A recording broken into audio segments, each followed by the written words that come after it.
Thank you very much, Mr. President. Ladies and gentlemen, good evening. Assalamu alaikum. Lovely to see you all here tonight. We are having a very entertaining night, are we not, with some very interesting things being said from the other side of the house tonight.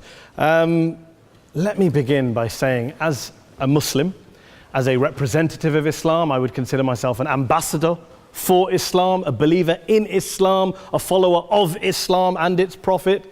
So in that capacity, let me begin by apologizing to Anne-Marie for the Bali bombings. I apologize for the role of my religion and me and my people, for the killing of Theo van Gogh, for 7/7. Yes, that was all of us. That was Islam, that was Muslims, that was the Quran. I mean, astonishing claims to make in the very first speech tonight on a day like today, where the Conservative Prime Minister of the United Kingdom is having to come out and point out that these kind of views are anathema. And I believe you're trying to stand for the Labour Party to become an MP in Brighton. If you do, and you make these comments, I'm guessing you'll have the whip withdrawn from you, but then again, UKIP's on the rise, they'll take you, the BNP, they might have something to say about your views. This is what Mehdi Hasan always does. By the way, just on a factual point, since we heard a lot about the second speaker, about how backward we Muslims all are, on a factual point, you said that Islam was born in Saudi Arabia. Islam was born in 610 AD. Saudi Arabia was born in 1932 AD. So you were only 1,322 years off. Not bad? Not bad start there. Talking of maths, by the way, a man named Al-Khwarizmi was one of the greatest mathematicians of all time, a Muslim, worked in the golden age of Islam. He's the guy who came up with not just algebra, but algorithms. Without algorithms, you wouldn't have laptops. Without laptops, Daniel Johnson tonight wouldn't have been able to print out his speech in which he came to berate us Muslims for holding back the advance and intellectual achievements of the West, which all happened without any contribution from anyone else other than the Judeo-Christian people of Europe. In fact, Daniel David Levering, the author of the Pulitzer Prize-winning historian and author of The Golden Crucible, points out that there would be no Renaissance, there would be no Reformation in Europe without the role played by Ibn Sina and Ibn Rushd and some of the great Muslim theologians, philosophers, scientists in bringing Greek texts to Europe. As for this being our university, I will leave that to the imagination as to who is our and who is there. I studied here too. An astonishing set of speeches so far making this case tonight. A mixture of just cherry-picked quotes, facts and figures, self-serving, selective, a farrago of distortions, misrepresentations, misinterpretations, misquotations. Daniel talked about my article in the New Statesman, which got me a lot of flack, where I talked about the anti-Semitism that is prevalent in some parts of the Muslim community, which indeed it is. Of course, I didn't say in that piece that it was caused by the religion of Islam. In fact, modern anti-Semitism in the Middle East was imported from, finish the sentence, Christian, Judeo-Christian Europe, where I believe some certainly bad things happened to the Jewish people. In fact, Tom Friedman, Jewish-American columnist in the New York Times, told me in this very chamber last week that he believed, had Muslims been running Europe in the 1940s, 6 million extra Jews would still be alive today. So I'm not going to take lessons in anti-Semitism from someone who's here to defend the Judeo-Christian values of a continent that murdered 6 million Jews. Moving swiftly on. Yes. Absolutely. Well, I'm about to make that point. No, I'm about to make that point. You're right. I agree with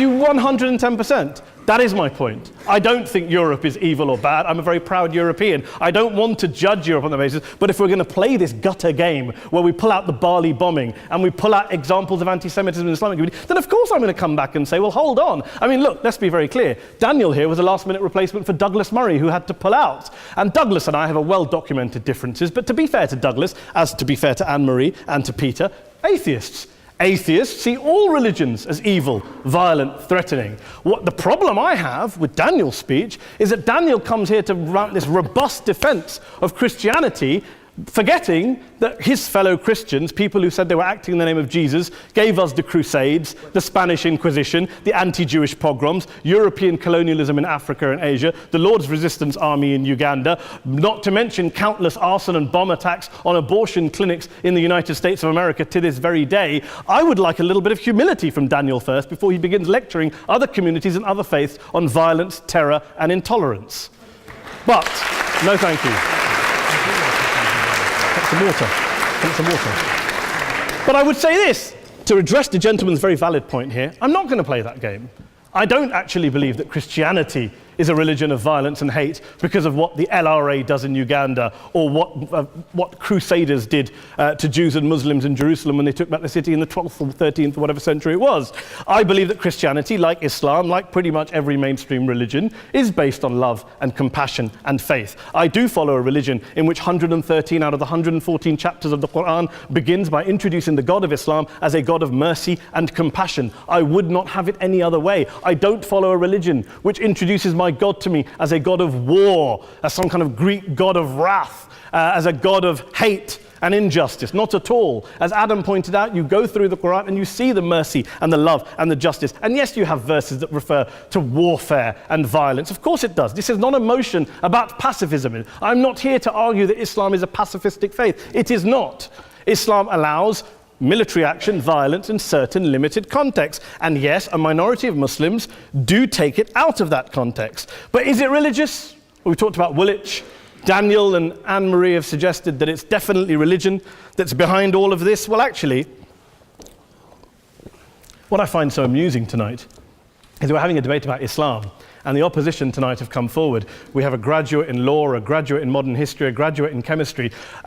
And, you know, I admire all of their intellects and their abilities, but we don't have anyone who's actually an expert on Islam, a scholar of Islam, a historian of Islam, a speaker of Arabic, even a terrorism expert or a security expert or a pollster, let alone to talk about what Muslims believe or think. Instead, we have people coming here, putting forward these views, putting forward these sweeping opinions. Listen to Professor Robert Pape of the University of Chicago, one of America's leading terrorism experts, who, unlike our esteemed opposition tonight, studied every single case of suicide terrorism between 1980 and 2005, 315 cases in total. And he concluded, and I quote, "There is little connection between suicide terrorism and Islamic fundamentalism or any of the world's religions. Rather, what nearly all suicide terrorist attacks have in common is a specific secular and strategic goal to compel modern democracies to withdraw military forces from territory that the terrorists consider to be their homeland." And the irony is, when we talk about terrorism, the irony is that the opposition and the Muslim terrorists, the Al-Qaeda types, actually have one thing in common, because they both believe that Islam is a warlike, violent religion. They both agree on that. They have everything in common. Osama bin Laden would be nodding along to everything he's heard tonight from the opposition side. He agrees with them. The problem is that mainstream Muslims don't. The majority of Muslims around the world don't. In fact, a gentleman here started quoting all sorts of polls. Gallup carried out the biggest poll of Muslims around the world of 50,000 Muslims in 35 countries. 93% of Muslims rejected 9/11 and suicide attacks. And of the 7% who didn't, they all, when polled and focus grouped, cited political reasons for their support for violence, not religious reasons. And as for Islamic scholars and what they say, well, Daniel talks about our University of Oxford. We'll go down to Oxford Centre for Islamic Studies, get hold of a man named Sheikh Afifi Al-Akiti, who is a massively well-credentialed and well-respected Islamic scholar who has studied across the world, who in the days after 7/7 published a fatwa denouncing terrorism in the name of Islam, calling for the protection of all non-combatants at all times, and describing suicide bombings as an innovation with no basis in Islamic law. Go and listen to Sheikh Tahir al-Qadri, one of Pakistan's most famous Islamic scholars, who published a 600-page fatwa condemning the killing of all innocents and all suicide bombings unconditionally without any ifs or buts. There's nothing new here. This is mainstream Islam, mainstream scholarship, which has said this for years. You don't go out and kill people willy-nilly in the high street or anywhere else, on a bus or a mall, based on verses of the Quran that you cherry-pick without any context, any understanding, any interpretation, or any commentary. Point of information. Please. Well, It doesn't happen, apparently. I didn't say it doesn't happen at all. I never said it didn't happen. I don't blame Islam. Yes, it's a very good point. And a lot of us are campaigning against that. And we're campaigning against it in the name of Islam. We're campaigning against it in the name of various interpretations of Islam. Anne-Marie comes and scares us with her talk of Sharia law. I would like to see the book of Sharia law. It doesn't exist. People argue over what Sharia law is. And you empower the extremists by saying there is only one version. You empower them all. I don't believe you took any interruptions, Anne-Marie, so I think you should stay there for a moment. Several countries. Here's what we're dealing with. Here's what we're dealing with. I took your point. Here we are dealing with a 1400-year-old global religion followed by 1.6 billion people in every corner of the world, a quarter of humanity, of all backgrounds, cultures, ethnicities. And yet the opposition tonight wants to generalize, stereotype, smear in order to desperately win this debate. And here's my question, if we're going to generalize and smear. If, okay, people say yesterday's bombers, and we've got to be careful, there's a trial going on, were yesterday's attackers, motivated by Islam? Big debate. I don't believe they were. Let's say they were. Let's say Faisal Shahzad, the Times Square bomber, was motivated by Islam. Let's assume, for sake of argument, that Richard Reeves, the shoe bomber, was motivated by Islam. If Islam is responsible for these killings, if Islam is what is motivating these people, and Islam is therefore not a religion of peace, a religion of war, then ask yourself this question: why aren't the rest of us doing it?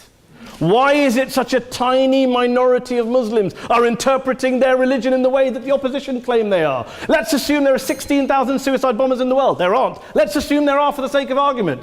That's 0.001% of the Muslim population globally. What about the other 99.99% of Muslims who the opposition tonight either ignore or smear? The reality is that the rest of us aren't blowing ourselves up tonight. The reality is that the opposition came here tonight not worried about the fact that me and Adam might pull open our jackets and blow ourselves up tonight because we're followers of a warlike warrior religion which wants to take over Europe and Daniel's university.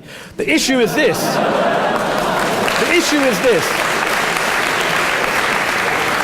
Unless the opposition can tell us tonight, and Peter Atkins is here, one of our great atheist intellectuals, can tell us tonight, can answer this question tonight: why don't the vast majority of Muslims around the world behave as violently and aggressively as a tiny minority of politically motivated extremists? Then they might as well give up and stop pretending they have anything relevant to say about Islam or Muslims as a whole. Ladies and gentlemen, let me just say this to you. Think about what the opposite of this motion is.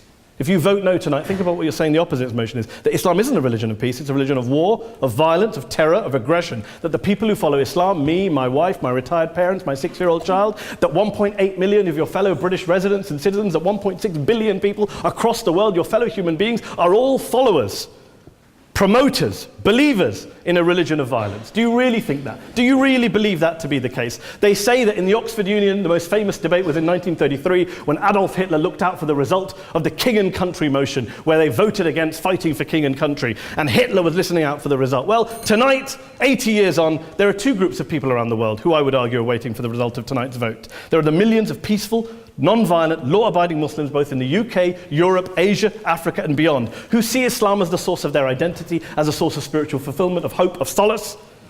And there are the phobes, the haters, the bigots out there who want to push the clash of civilizations, who want to divide all of us into them and us and ours and their. Ladies and gentlemen, I urge you all not to fuel the arguments of the phobes and bigots. Don't legitimize their divisions. Don't legitimize their hate. Trust those Muslims who you know, who you've met, who you hear, who don't believe in violence, who do want you to hear the peaceful message of the Quran as they believe it to be taught to the majority of Muslims, the Islam of peace and compassion and mercy, the Islam of the Quran, not of Al-Qaeda. Ladies and gentlemen, I beg to propose this motion to the House. I urge you to vote yes tonight. Thank you very much for your time.